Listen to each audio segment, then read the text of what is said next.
Hi guys, and welcome to Yocto Gaming Plays Football Manager 2022. We are currently on our Let's Play. We are on the road to greatness with Dulwich Hamlet. This is our 7th season in Football Manager with Dulwich Hamlet, and we currently sit 6th in League 2. Just go to look at the table. If I can even find it. There we go.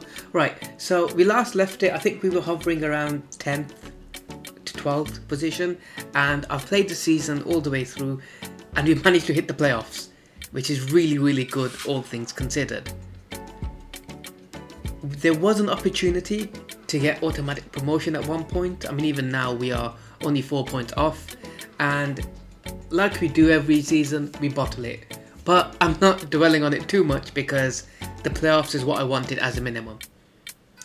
I will do a summary video of the whole season with regards to who scored the most, made the most passes, so on and so forth. But I want to wait till after I play in the playoffs because I think that would properly complete the season. What I do want to take you through in this video quickly, or briefly I should say, not quickly, is just the players we signed in Jan. We can take a look at our match schedule and just see where the form picked up, the big games, the not so big games, where we won, where we lost. And really just where we are with regards to going into the playoffs. And hopefully get promoted from League 2 on the first time of asking. So, since the last video, I signed a new right back on loan, Callum Sullivan, from Birmingham City. It's quite pricey considering the wages of my team, and I believe I'm only going to have maybe a couple of players on bigger contracts than him. Just check that. 2, 3. Okay, I've got quite a few, didn't realise. But two of them are on the same. So yeah, there's 2 players who earn more than him. I didn't realise Michael Hector earned so much. And I needed a right back. You'll see the difference he made as he came in Jan. And he really has done the business. For a League 2 player, his mental attributes and physical attributes are good, I think. His acceleration and pace could be quicker, but I think he's a good overall player. And whilst he's technically, his tackling isn't great, neither is his first touch technique or dribbling, to be honest. It's really his passing that only stands out. He performs. We've got an average rating of 7.43.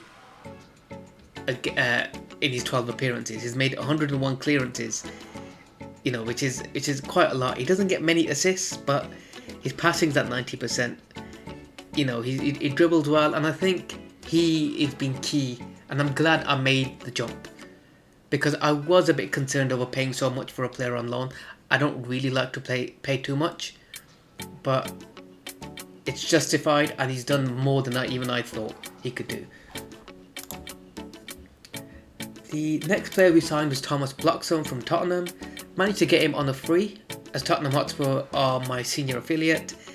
And he's another one where technically he isn't gifted, but I think his mental and physical attributes really shine through. He's pushed off Maxim Puhov's out of the centre mid position that he played in. And again, he doesn't get many assists or goals, but he plays really good. An average rating of 7.3. And he's made that position his own, and I'm really happy with that. Davy Proper is the Dutch midfielder who managed to sign on a free in Jan. Those of you who support Brighton or even just follow the Premier League will know that in real life, I'm sure he plays for Brighton. I don't know if the accuracy of this. And he's come in and he's done well as well. Not as well as the others, but what he does enable me to do is, because I have signed him, I can place another loan player in another position and not have both the central midfield positions used by loan players, as I'm only allowed 5 loanees in the squad. Fraser Sharp, we managed to get on loan. Those of you who know or watch the stream or watch a bit of my older YouTube videos will know that we had him a couple of seasons ago in the National League. And he did fantastic there for us. He became available on loan, brought him in, and he's done fantastic again. 14 appearances, 8 assists, 4 goals. Not as many goals, but if we're counting the 8 assists that he created, that's 12 goals and assists in 14 appearances. So I'm not complaining with that. Another player we managed to get on loan is Callum Powell from Tottenham. He hasn't hit the ground running as well as I want, but he's been okay, he's been decent. 4 goals in 7 appearances for a player who hasn't really had many 90-minute games. I mean, I don't think, if you look at it, since he's arrived, he's played 90 minutes 2, 3, 4 times? 5 times. He's played 90 minutes. And in fact, the goals, he scored 1, 2, so in his last 7, I don't know how many games these are, 2 of the goals have come in his full 90 minutes. So he probably has, if he has a decent run, he'd be okay, but I can't really fit him into the team right now because other players are playing better. But he's good enough to come off the bench and use as a backup. And I think that's everybody. I'm just going to double check. The 2 central midfielders who are played the first half of the season have both been ousted. Boskin's been okay, but Proper's come in and he's doing well. And the other thing is, because they're both on loan, I can't include more than 5 players in my squad, and I believe Callum Power's the better player to have because he can play in that number 10 position as well. I know so can Boskin, but his attributes don't really align to that number 10 as well as Callum Powers. Our sole signing from our youth intake is the young Tyler Jarman. He's 15 years old, and at first glance, he's probably not going to make it, but I think he's decent enough to have. Decent passing, decent technique, dribbling, crossing, for a 15-year-old in League 2, I think he might go on loan next season. I don't see him ever blossoming into a first-team player for us, but he was the best of a bad bunch, and if he can chip in with a few games, even in the Cup next year, if I don't send him out on loan, it will be nice. I gave him his debut in the last game of the season as we had already secured promotion. And I tell you what, can we look into his analysis? I've never actually done this before, so it'll actually be interesting to see how much, because I know one thing they've improved in Football Manager is the analysis of games and individuals, and we did get bring in a performance analyst this year.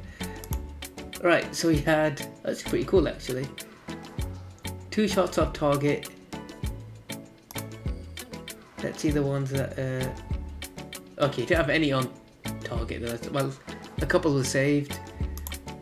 Passes. I just want to see. Okay, this is quite cool actually. I've never noticed this.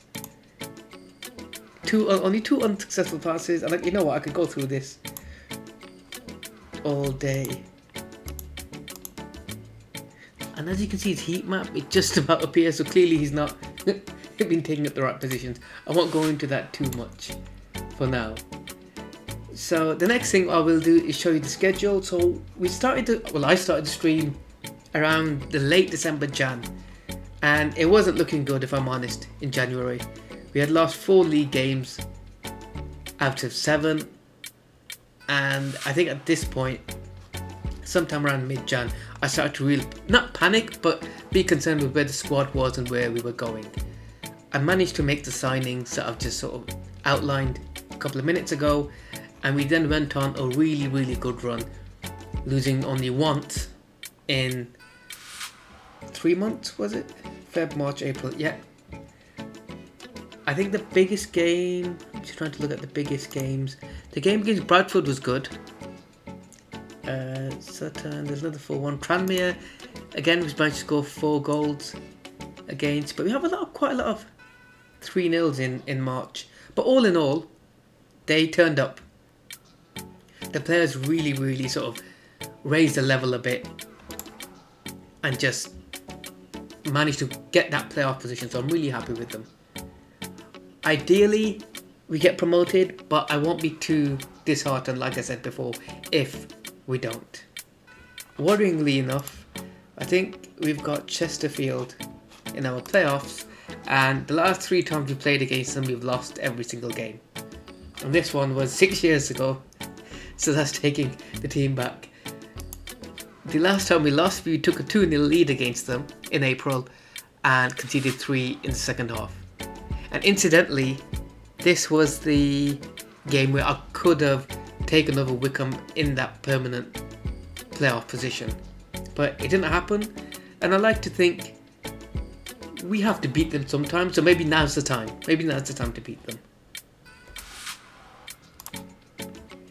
So we've got Chesterfield in the playoffs. I'm just going to take a look. And other 2 teams are Wrexham and Wickham. I don't want to look too far ahead. I think I'm pretty much a person who takes each game as it comes, and if we win it, great. If we don't, I'd like to think I won't be too down. I probably would be quite annoyed in the moment, but then we move on.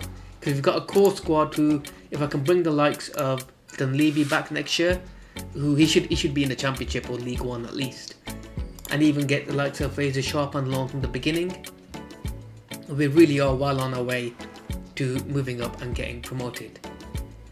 So I want to thank you guys for watching.